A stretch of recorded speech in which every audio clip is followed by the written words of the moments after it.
Trump announces Vietnam trade deal ahead of tariff deadline. President Donald Trump has just announced a new trade deal with Vietnam, marking only the second such agreement he's secured before a critical July 9 deadline. That's when significantly higher U.S. tariffs on imports from many countries, including Vietnam, are set to go into effect. Under the new agreement, the U.S. will impose 20% tariffs on Vietnamese imports and a 40% tariff on any transshipped goods. In return, Trump stated that Vietnam will grant the U.S. total access to their markets for trade, meaning U.S. products can be sold into Vietnam with zero tariffs. Trump revealed the deal following a conversation with To Lam, the General Secretary of the Communist Party of Vietnam. Vietnamese state media confirmed an agreement on a reciprocal, fair and balanced trade deal. During their call, Lam reportedly asked the U.S. to recognize Vietnam as a market economy and lift restrictions on high-tech exports to Vietnam. Currently, companies are paying a 10% universal U.S. tariff on imports from Vietnam and many other nations. However,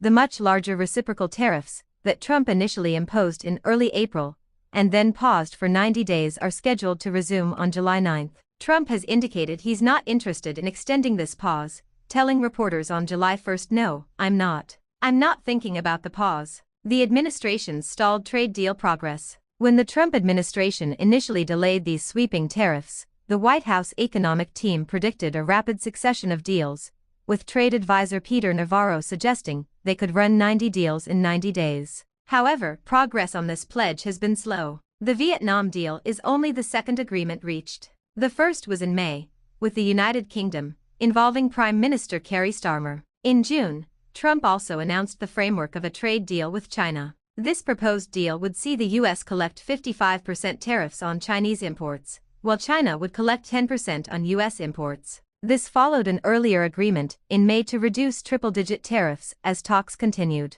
Japan was previously seen as another potential opportunity for a trade deal, but Trump expressed skepticism on Tuesday, stating, "I doubt it with Japan, they're very tough. You have to understand, they're spoiled." This sums up the key points of the recent trade developments. It appears the administration is making a push for these agreements right up against the looming tariff deadline.